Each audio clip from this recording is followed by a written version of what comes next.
may pumasok na booking sa akin. So, yung pick up is nasa City Hall ng Taguig.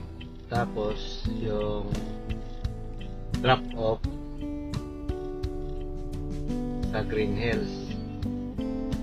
So, ngayon, siyempre pumunta ako dun sa pick up location.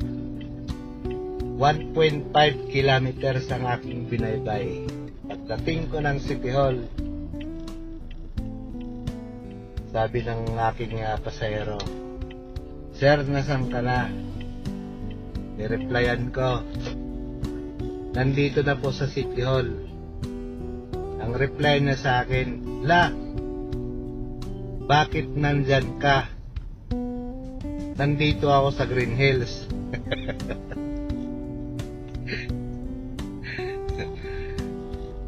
Sabi ko, ito po yung pin nyo, City Hall yung pick up, City Hall ng Taguig. Mali. 1.5 kilometers ang aking binaybay, papunta lang doon sa pick up location. Yun lang pala ang mangyayari sa akin. Mali ang pin ng aking pasaheros.